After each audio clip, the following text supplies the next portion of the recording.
विदर्भामध्ये विजेच्या कडकडाटासोबत पाऊस होत आहे। त्याच काळात पश्चिम विदर्भामध्ये सुद्धा मागच्या 24 तासांमध्ये पाऊस पाहायला भेटलेला आहे। नमस्कार मित्रांनो, द लाईव्ह विथ यूट्यूब चॅनलमध्ये आपलं मनापासून स्वागत आहे। संपूर्ण आठवड्यात राज्यामध्ये कसं हवामान असणार आहे या संदर्भातली डिटेलमध्ये माहिती आपण या व्हिडिओमध्ये तुम्हाला देण्याचा प्रयत्न करणार आहोत। सध्या आपण पाहू शकता आपल्या राज्यावर अनेक ठिकाणी सध्या सकाळपासून ढगाळ वातावरण पाहायला भेटत आहे। खास करून मध्य महाराष्ट्राचा भाग असो किंवा इकडे कोकण किनारपट्टीचा भाग असो आणि इकडे अरबी समुद्राचा भागात सुद्धा ढग दाटलेले आहेत आणि यामुळे आज आपल्या राज्यामध्ये काही जिल्ह्यांमध्ये मुसळधार पाऊस पाहायला भेटणार आहे। संपूर्ण आठवड्यात कसं हवामान असणार आहे डिटेलमध्ये आपण व्हिडिओमध्ये तुम्हाला समोर याबद्दलची माहिती देण्याचा प्रयत्न करणार आहोत। मित्रांनो, पुढील 24 तासांमध्ये राज्यातील काही भागांमध्ये मुसळधार पाऊस होण्यासाठी अनुकूल वातावरण आहे।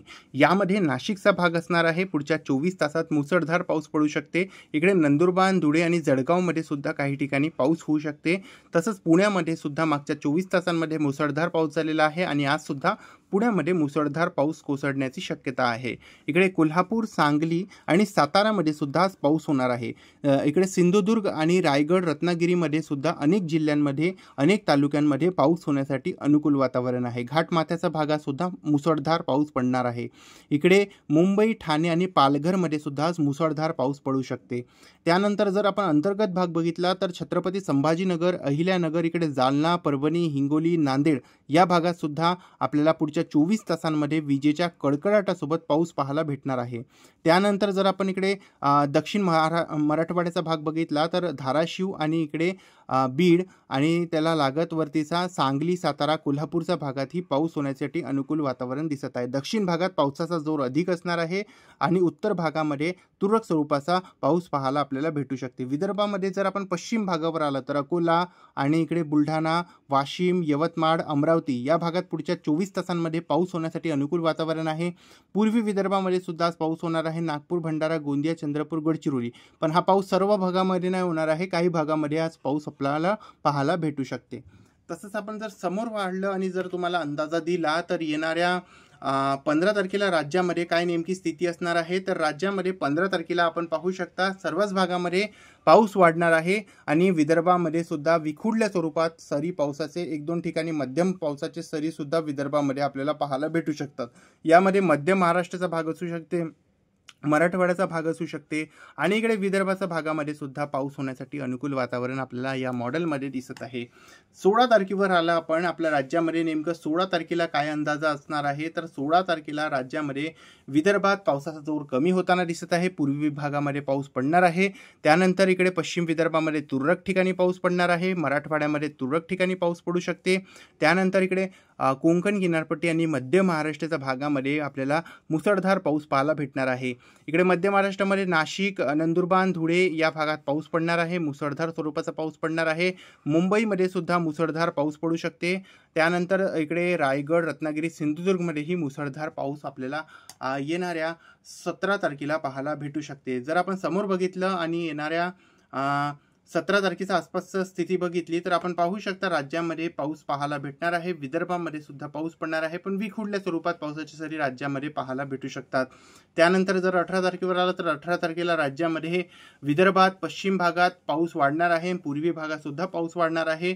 त्यानंतर मराठवाडा, मध्य महाराष्ट्र आणि इकडे कोकण किनारपट्टीतील बहुतांश भागामध्ये पाऊस आपल्याला पाहायला भेटू शकते। बाकी हा पाऊस तुरळक स्वरूपाचा असणार आहे। त्यानंतर जर आपण येणाऱ्या 18 तारखेची स्थिती तुम्हाला दाखवली तर 18 तारखेला आपण पाहू शकता पूर्वी विदर्भामध्ये मुसळधार पाऊस पाहायला भेटू शकते। पश्चिम विदर्भामध्ये तुरळक स्वरूपाचा पाऊस, मराठवाडा आणि इकडे मध्य महाराष्ट्रामध्येही पाऊस आपल्याला पाहायला भेटू शकते। समोर पुढे गेलं आणि आपण जर 19 तारखेला पाहायला गेलं तर इकडे विदर्भाच्या भागामध्ये आपल्याला पाऊस पाहायला भेटत आहे। खास करून पश्चिम विदर्भामध्ये पाऊस कमी असणार आहे। पूर्वी विदर्भामध्ये मुसळधार पाऊस पाहायला भेटू शकते आणि कोकण किनारपट्टी आणि घाटमाथ्यामध्येही काही जिल्ह्यांमध्ये मुसळधार पाऊस पाहायला आपल्याला भेटू शकते।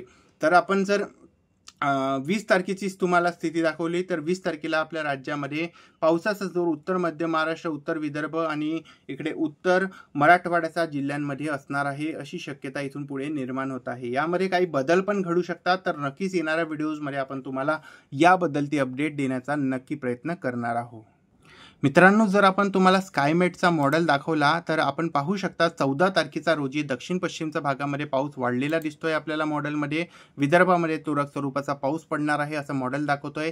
15 तारखेला मध्य महाराष्ट्र, मराठवाडा आणि कोकणमध्ये पाऊस पडतोय. त्यानंतर हळूहळू जर तुम्ही 16 तारखेवर बघितला, 17 तारखेला बघितला तर राज्यामध्ये पाऊस आपल्याला विदर्भामध्ये वाढताना दिसतोय मॉडेलमध्ये. जर आपण 18 तारखेचा बघितला, 18, 19 आणि 20 तारखेच्या दरम्यान विदर्भामध्ये चांगला पाऊस आणि जोरदार पाऊस पडणार आहे अशी शक्यता आहे. 21 तारखेला सुद्धा विदर्भात पाऊस पडणार आहे. 22 तारखेला सुद्धा विदर्भात पाऊस कायम असणार आहे. 23 तारखेला सुद्धा विदर्भात काही जिल्ह्यांमध्ये पाऊस असणार आहे. 24 तारखेला सुद्धा विदर्भामध्ये पाऊस असणार आहे आणि 25 तारखेला सुद्धा विदर्भामध्ये पाऊस असणार आहे. 26 तारखेला सुद्धा आपल्या विदर्भामध्ये पाऊस असणार आहे. 27 तारखेला विदर्भामध्ये परत पाऊस वाढण्यासाठी अनुकूल वातावरण आहे. 28 तारखेला परत विदर्भामध्ये पाऊस वाढण्यासाठी अनुकूल वातावरण मॉडेल आपल्याला दाखवत आहे.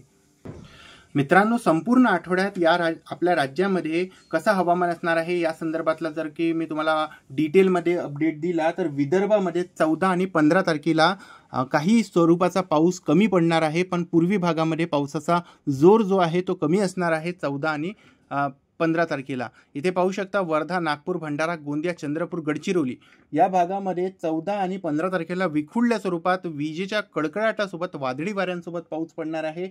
त्यानंतर याच भागामध्ये 16, 17, 18, 19, 20, 21, 22, 23 या दरम्यान तारखांमध्ये जोरदार पाऊस होण्याची शक्यता असणार आहे. अनेक भागामध्ये पाऊस होणार आहे अशी शक्यता निर्माण होत आहे. त्यानंतर बुलढाणा, अकोला, अमरावती, वाशिम, यवतमाळ या भागामध्ये सुद्धा येणाऱ्या 2 दिवसांमध्ये तुरळक स्वरूपाचा पाऊस पाहायला भेटणार आहे आणि या भागातही येणाऱ्या 16-17 तारखेपासून तुरळक स्वरूपाचा पाऊस वाढण्याची शक्यता आपल्याला या भागामध्ये सुद्धा दिसत आहे. त्यानंतर जर आपण मराठवाड्याचा भागाचा तुम्हाला अंदाजा दिला तर इकडे छत्रपती संभाजीनगर, जालना, हिंगोली, परभणी, नांदेड, लातूर, धाराशिव या भागातही येणाऱ्या संपूर्ण आठवड्यामध्ये पाऊस होण्याची शक्यता आहे. दक्षिण भागामध्ये खास करून धाराशिव, बीड आणि लातूरमध्ये मुसळधार पाऊस पडण्यासाठी अनुकूल वातावरण आहे. पुढच्या 2 दिवसांमध्ये या भागात मुसळधार पाऊस पडणार आहे. त्यानंतर जर आपण इकडे दक्षिण पश्चिम आणि मराठवाड्याचा भाग बघितला आणि त्याला साठलेला मध्य महाराष्ट्राचा काही जिल्ह्यांचा भाग बघितला तर इथे पाहू शकता आपण छत्रपती संभाजीनगरला साठलेला अहिल्यानगर, पुणे आणि इकडे नाशिक, धुळे, नंदुरबार, जळगाव या भागात येणाऱ्या 2 दिवसांमध्ये आणखी पाऊस वाढणार आहे आणि या भागात सुद्धा मुसळधार पाऊस पडणार आहे. त्यानंतर पालघर, ठाणे, मुंबईमध्येही मुसळधार पाऊस पडणार आहे आणि जर आपण इकडे सातारा, सांगली, कोल्हापूर, सोलापूरमध्येही बघितलं तर या भागातही संपूर्ण आठवड्यामध्ये तुरळक स्वरूपाचा पाऊस येत जात राहणार आहे अशी शक्यता इथून पुढे निर्माण होत आहे. सिंधुदुर्ग आणि रत्नागिरीमध्येही या संपूर्ण आठवड्यामध्ये पाऊस पडणार आहे. काही भागामध्ये मुसळधार पाऊस पडू शकते आणि रायगडमध्येही पाऊस होण्यासाठी अनुकूल वातावरण दिसत आहे.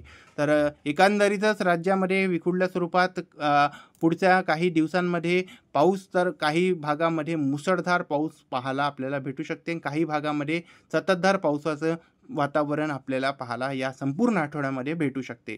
तर या व्हिडिओमध्ये आणि या अपडेटमध्ये बस इतकंच. हवामानाचा अचूक अंदाजा तुम्हाला देण्याचा मी प्रयत्न करतो. त्यासाठी या चॅनलला सबस्क्राईब करा आणि शेजारी बेल आयकॉन दाबून ऑलला क्लिक करा.